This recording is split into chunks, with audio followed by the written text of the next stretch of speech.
Hello, everybody. Of course, my dog wants to start acting crazy right when I start talking. God bless you. Thank you for relaxing. Hopefully, hopefully she chills out. Well, Cokes, chill. Thank you.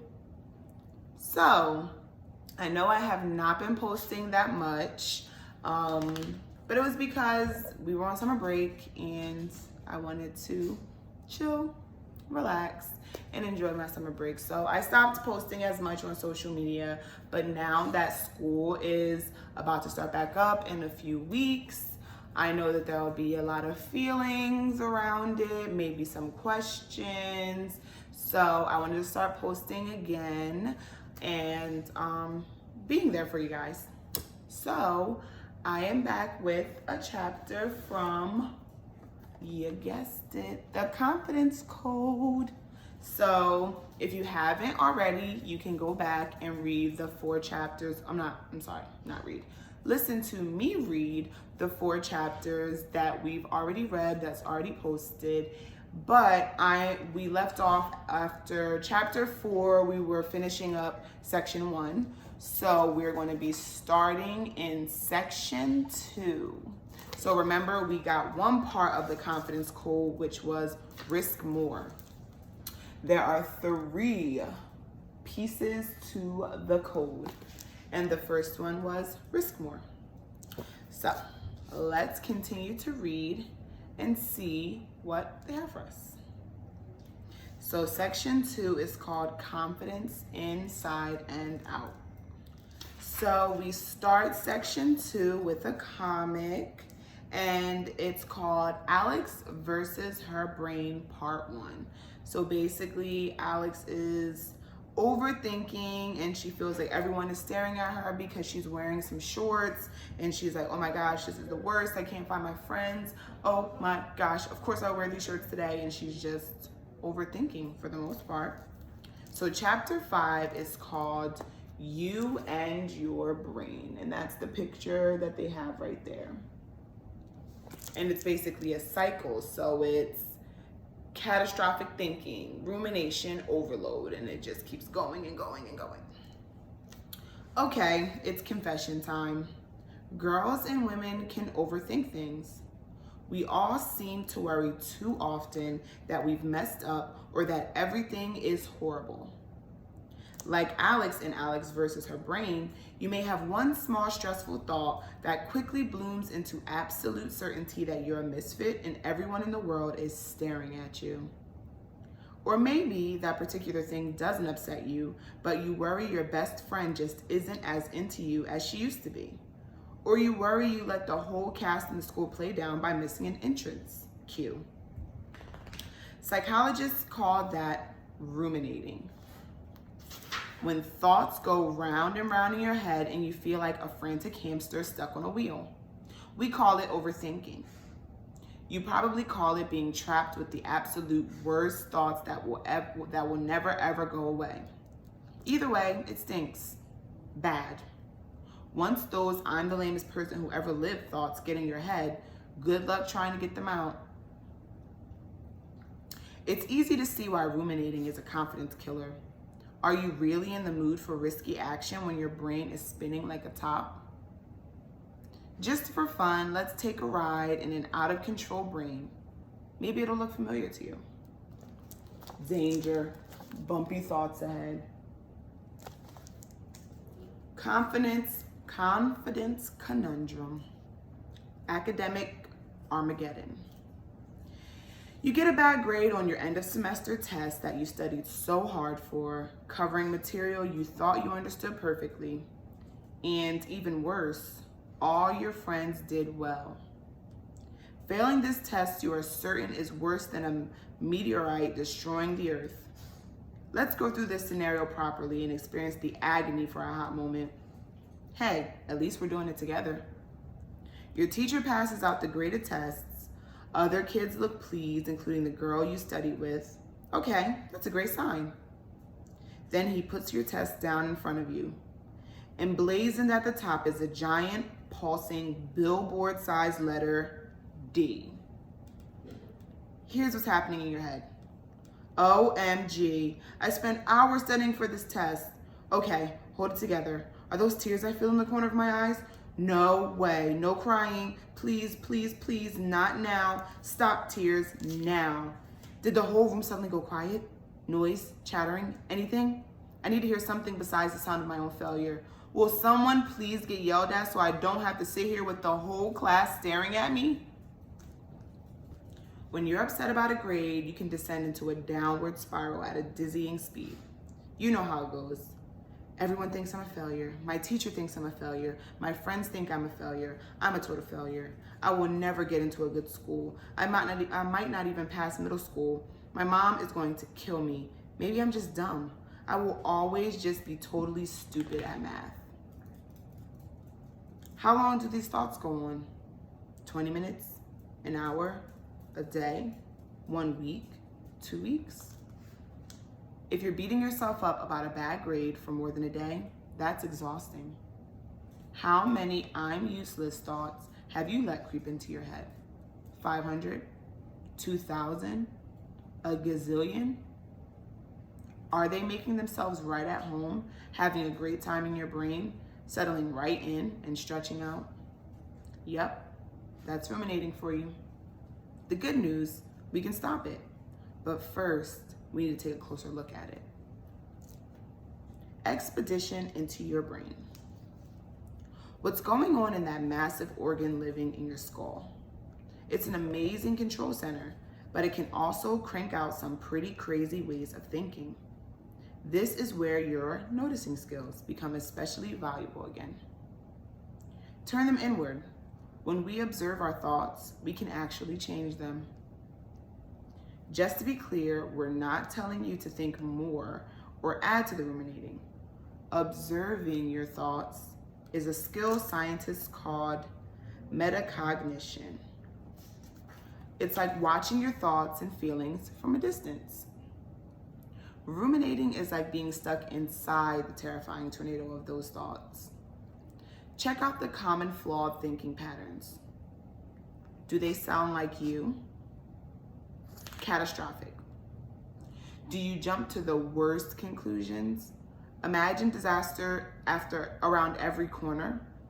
In your world, are people never late? They're always dead. Does the bad always seem more powerful than the good?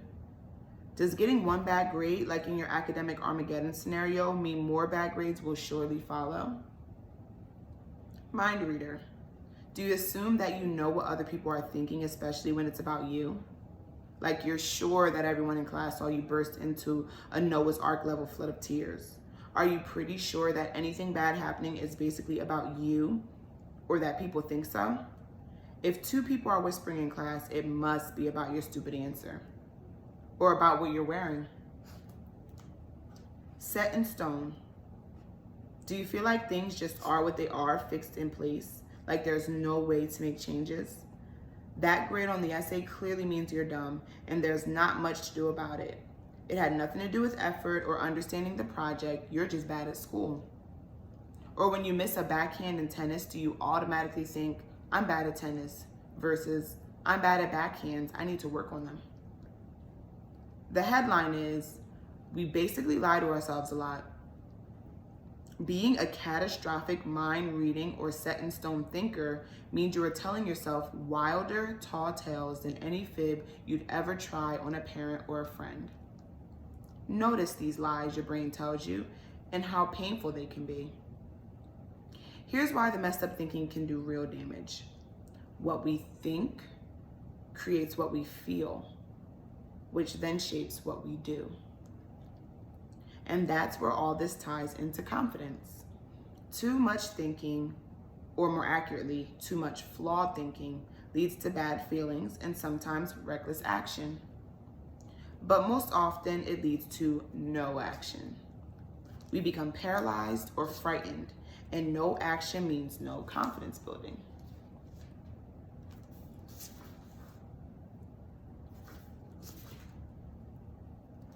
So here we have confidence warm up, and I hope it makes sense when I read it because it looks a little Interesting. So I'll go through it and hopefully it just makes sense. It looks like this. I'll show you.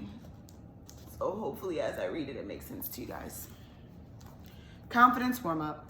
Check out how a different way of thinking about the exact same situation can directly shape your feelings and then your actions. Scenario 1. Situation. 11-year-old Zoe works hard to prepare to perform a traditional Indian dance at a family party. Thoughts. What if I do it all wrong and disappoint my family? What if I ruin the whole celebration? So many things could go wrong. Feelings. Nervous, worried, anxious. Action. Zoe tells her mom she's just way too nervous and bows out. Then at the party, she's frustrated to see her cousins up there performing when it could have been her. Scenario number 2. Situation. 11-year-old Zoe works hard to prepare to perform a traditional Indian dance at a family party. Thoughts. It's so cool that my parents finally asked me to take part in a family tradition, and I'll get to show off all my hard work. It might not be perfect, and I'm nervous, but it's in front of family members who love me and support me. Feelings. Excited, pleased, proud. Action. Zoe carries it off with 1 or 2 mistakes, but is proud of herself and gets wild applause. Scenario number 1. Keisha is an excellent baker and her teacher asked her to make something special for the bake sale to fund a class trip to Six Flags. Thoughts. What if everyone hates my muffins? What if they're dry and look lumpy? If they don't sell, it'll be all my fault that we don't get to go on the trip. Feelings. Nervous, anxious, worried. Action. Scattered attention, which means one batch ends up getting burned. Or scenario number 2. Keisha is an excellent baker and her teacher asked her to make something special for the bake sale to fund a class trip to Six Flags. Thoughts. It makes me feel good that my teacher asked me to take this on. She must have faith in me. My friends love what I bake. Feelings. Proud, satisfied, competent. Action. A smooth evening of baking with time to watch TV. See what a difference it makes if you can corral those wild thoughts? Your turn. Try this. Sit in a comfortable position and close your eyes. Remember something bad that happened to you or something you thought was awful. A terrible grade, a mean comment from a friend, a fight with your parents or a sibling, or something worse we can't imagine. Spend some time with those negative thoughts. Set them loose in your head. Do you notice how just remembering them you feel sad or angry or really, really down? Giving you some time to think about it. Now, try to remember something wonderful. A great time with your puppy, an amazing comment from a teacher on your paper, a win with your team, or a time with a good friend. Try to relive that moment in your head. Notice how you may even be smiling and feel calmer and more upbeat. You generated both sets of feelings by putting those specific thoughts in your head. You can see why we need to keep track of our mind games. Confidence warm-up. Start to notice that boys and girls sometimes have very different thoughts about the same situation. Here's a tale of 2 brains. Sierra was working on a group project in science and thought she had a great idea for the electrical board they were making. She told the other kids about it, and then Leo said, "Hey, not sure that will work, but if we try it and add tinfoil to conduct electricity, then it will totally rock." Sierra's thoughts. Sierra's feelings were hurt. She worries that now her group mates all believe that she's the girl with stupid ideas. And obviously, Leo thinks she's an idiot, right? Leo's thoughts. Leo doesn't think anything's wrong. He didn't shoot down her whole idea. He just made a suggestion to make it work better. In Leo's mind, they were working well together.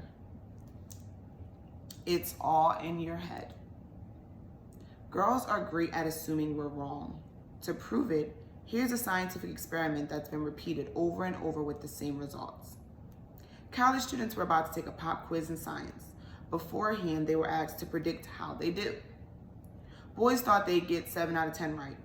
Girls estimated 5.8 out of 10. Then they took the test. After the test, the students were asked how they did. The boys guessed they did better than they actually did. The girls guessed that they did much worse. Turns out they all scored about the same, with both boys and girls getting around 7 out of 10. But the girls assumed the worst. Have you ever had that happen about a test or something else? Often we just don't believe that we are as awesome as we are. What's going on?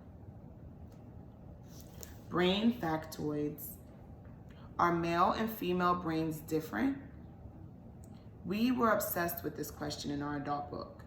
In the big picture, men and women, girls and boys, have the same basic intelligence, but there are some functional differences. Keep in mind these differences aren't black and white and they don't apply to everyone, but they're common enough to make them worth thinking about. Girls' and women's brains tend to have a more active prefrontal cortex, that area right behind your forehead. That's where reason lives. Scientists think that could be why girls tend to be great big picture thinkers and problem solvers. Girls usually have stronger emotional links to our memories because of a more developed hippocampus, the part of the brain where memories are stored. Boys remember as much, but often without the layer of emotion. Girls are way better at multitasking than boys because we are more likely to use both hemispheres of the brain all the time. Boys have a tendency to rely on just the left side, which emphasizes thinking deeply about one thing. Girls tend to have higher emotional intelligence, called EQ, than boys. Our limbic system, the emotional control center of the brain, is larger and more developed. This gives us the ability to read other people's expressions and emotions well. There's a part of all brains scientists called the rewire center. Actually, it's the anterior cingulate gyrus. Hopefully I said that right. No wonder it has a nickname. The rewire center, which is good at spotting problems, is bigger in female brains. Scientists have found that more neurons are firing at any given moment in the brains of girls and women. Our brains appear to be doing more all the time. So this is a picture of how a girl's brain works. Look at this. So much going on. And it says, I can't be late or I'll be kicked off the team. I can tell my teacher hates me. My hair is like a gross wet mop. Gotta get an A on that math test or I'll never make the honor roll. These jeans make me look like a tomato. I should get more A's. Okay, people, attention, front and center, get organized. I remember the bouncy castle on my 5th birthday and I got that balloon sword and duel with my old friends. I remember when she said that I said that those girls on the bus said they were mad that we didn't save them seats. This is all the things that girls think about. And in the middle it says, no problem, I can juggle it all. Lots of these things are amazing. The female brain is wonderful and it gives us a lot of advantages. But here's the way we like to think about it. We run into problems when we use too much of a great thing. Our very active and capable brains sometimes encourage us to worry, to overthink, to chew on memories. And we imagine crazy consequences.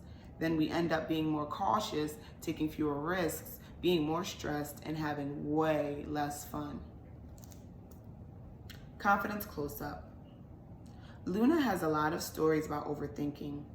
So many that it was hard for her to pick just one.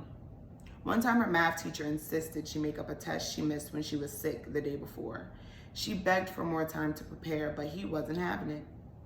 Math is her best subject and her teacher believed she was ready. Instead of just taking a deep breath and getting on with it, her thoughts were zooming all over it and she was almost paralyzed. She grasped at a crazy notion to deliberately fail. Her teacher had a policy that students who failed could retake the test. So she tried scrambling to figure out the right answer and then erasing it and putting another in its place. Her teacher realized what she was doing and stopped her. Holding the paper up to the light, he could see her original answers and gave her partial credit, a C. the lowest grade she'd ever gotten. If she could have squashed that overthinking, she would have done much better. If any of this sounds familiar, you are not nuts and you are not alone. Our brains can work this way for both girls and grown women. Since we're so good at predicting the future, let's look at the biggest consequence of overthinking when it comes to confidence. Not jumping into life with both feet, not taking risks, not having all the adventures we could have, because a quicksand of worry and doubt freezes us. Rewiring, change your brain. Our brains may veer towards some faulty thinking patterns, but here's one of the coolest things about them. We can make new highways and byways in our brains anytime we want. Cutting-edge scientists have discovered that the brain can actually be rewired by thinking about and doing things differently, and by forming new habits. They call it neuroplasticity. We call it amazing. That ability to rewire our brains is the basic biological reason we are even able to build more confidence for ourselves. Scientists have studied the process on lots of things besides confidence. Here's a creepy example. Picture that slightly menacing way spiders walk, or more like stalk as they approach some poor, unsuspecting prey. Does that send a shiver down your spine? A fear of spiders, or arachnophobia, is very common. Scientists wanted to see whether brains with that fear could be rewired. They took a group of people who are afraid of spiders, showed them pictures of spiders, and brought out some real spiders, all while watching their brains with special equipment. They saw the fear center, the amygdala, light up. Then these same scared people went into a room where they learned facts, for example, that most spiders aren't really harmful or out to get them. And then they had to approach and ultimately touch one of the biggest, hairiest spiders on the planet, a tarantula. This is a picture of a tarantula saying, "See, I'm not that bad." After those sessions, the scientists did the brain scans again while showing the participants pictures and then the real thing. Guess what? The fear center of the brain no longer lit up nearly as much. But our old friend, the prefrontal cortex, the part of the brain that's all about rational thought, was working overtime. So, in a mere 2 hours, new wiring had been created. That's how quickly you can make some incredible changes in the way you think and feel. Rewiring toolbox. Here's a toolbox full of the best tactics to wire your brain for confidence. Lots of the girls we talked with say they are already using them. Tell yourself the maybe story. This is the #1 shortcut for building a bridge out of any negative spiral. Here's how it works. Say you're caught in a spin cycle, every bit as frightening as a close-up with the spider. You can't stop obsessing about how you messed up that oral presentation today. You stumbled over the facts, dropped your index cards, and got things out of order. You're sure all the kids in your class are snickering and vowing never to be on group projects with you again. The smug look you thought you saw on the face of that annoying girl, let's call her Fiona, is haunting you. What to do? Create a new story about what happened, maybe a few of them, and start every sentence with maybe. Maybe Fiona wasn't even looking smug. Maybe she was thinking about the disgusting pizza at lunch. Maybe you fill in the blank. Scientists have studied this technique and found that even if the maybe is not the best explanation, even if the story is kind of silly, it works. Maybe nobody was paying attention because everyone's focused on that cute new boy's mysterious tattoo. I hope there's no tattoos in middle school, possibly in high school. It sounds crazy, but try it. Flipping the switch to a slightly different way of looking at what's bugging you will get you off that negative path. Basically, you are getting perspective and thinking flexibly, 2 critical confidence skills. List past accomplishments as well as things you're looking forward to. This activates your brain's pleasure centers and keeps the brain's fear centers calm. Josie told us she keeps a list like this. She calls it her best book, right next to her bed. She pulls it out when she feels useless, and it helps remind her of all the things she's good at and is excited about. Start one in your confidence notebook. Look at positive images and think positive thoughts to change your mood. Scientists found we realize endorphins, a feel-good hormone. Scientists found out we release endorphins when we stare at positive images, and when we think positive thoughts, the same thing happens. Even for just a minute.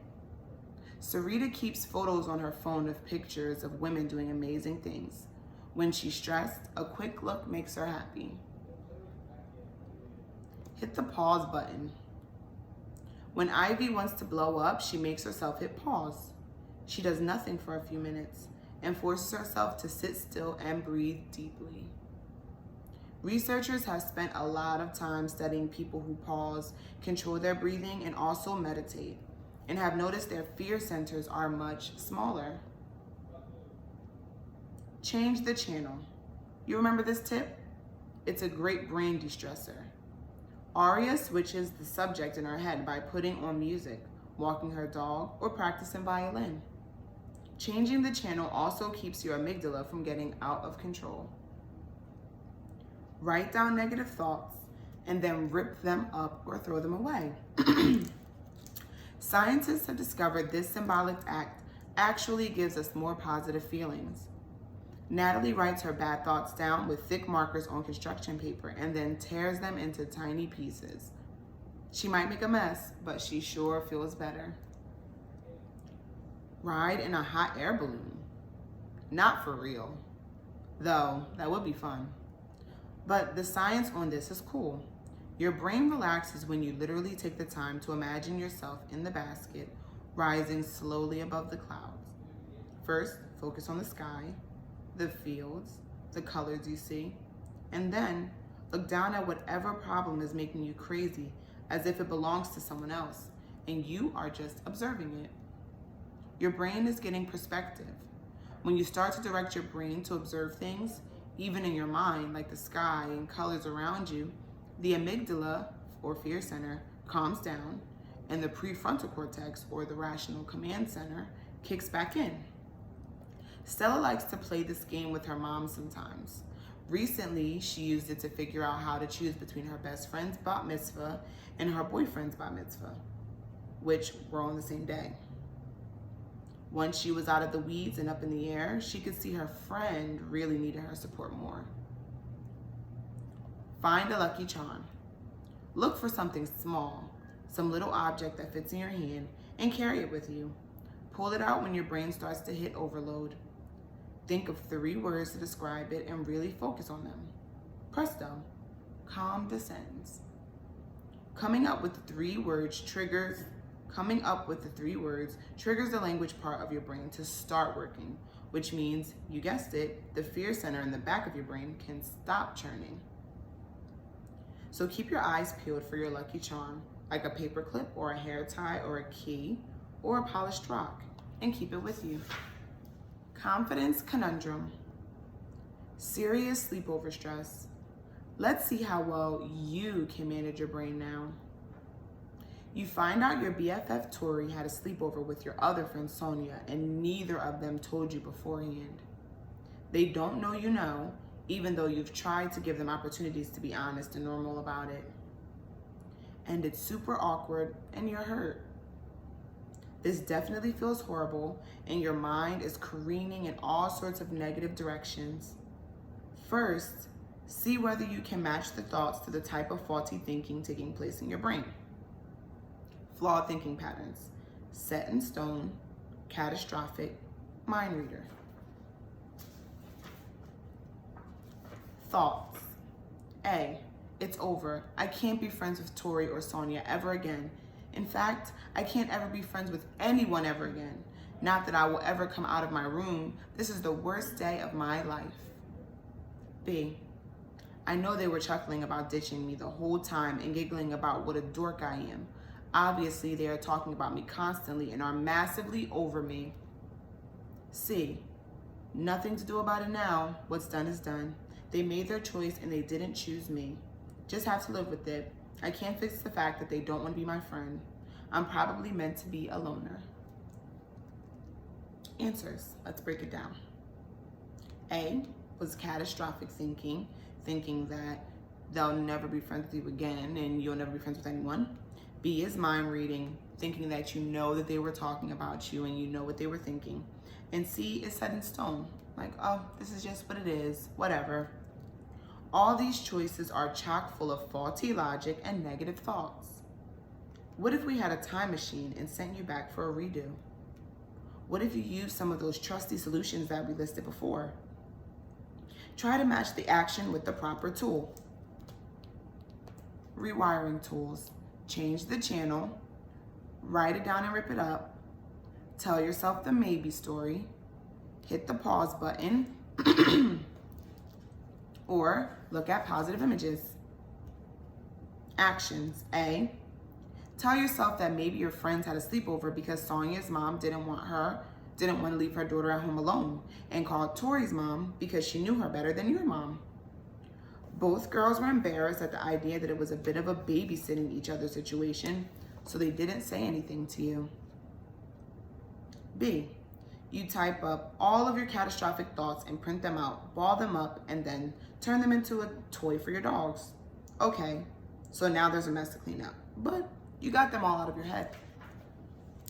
C, you start cleaning out your closet or pinning room redecoration ideas on your Pinterest board.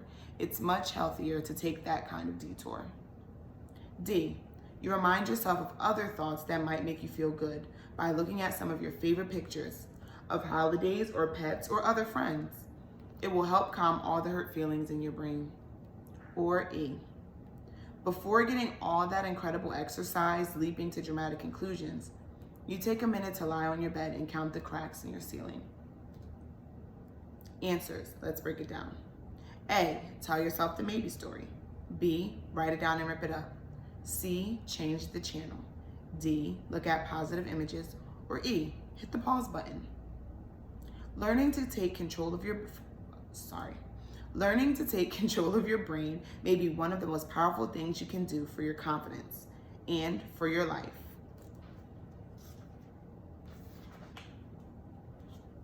And that's that.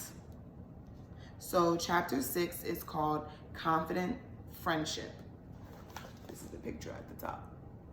So I'm interested in learning what they'll talk about there. But that chapter was very long, but full of a lot of good information about how we overthink. And I won't lie, I'm an overthinker too. I am an overthinker. But like they said, it's normal and I'm not alone. And if you're an overthinker, then you're not alone. And we can work to rewire our brains. So let's use some of these wonderful, wonderful examples and strategies during our week. And hopefully they'll work for us. And then we'll come back next week maybe with chapter 6. I hope you guys are enjoying your summer. And if you guys need me or need anything, you can always reach out. And yeah, I'm here to help. All right.